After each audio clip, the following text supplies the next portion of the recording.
Well, let's weigh in on that with strategist and Baze University lecturer Sam Amadi, who joins us from Abuja. Sam, I want to thank you very much for joining us. I appreciate it, and I know had a little trouble getting you in. I know so much going on. Let's talk about the chaos at some polling stations. There have been arson accusations, insurgent violence, as I mentioned, and of course allegations of corruption that continue to haunt the leading candidates.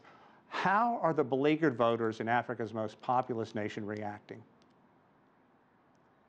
Well, a bit of disappointment and resentment. In the previous election in 2015, there was postponement, 2011 postponement. So it kind of rattles everybody. We expected that today the voters will be up and voting, but disappointment everywhere. And a sense in which we're not sure whether this is not a sense of sabotage.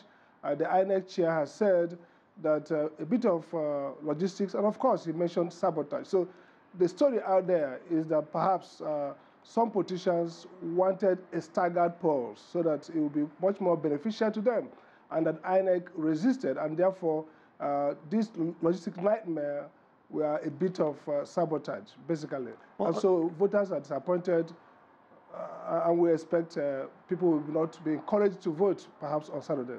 Hey, Sam, I say beleaguered earlier because we had a report out of Nigeria yesterday that detailed how long and difficult this campaign has been, and there was a feeling of just resignation that this isn't going well. People just want to go to the polls and want to resolve this. Isn't that true?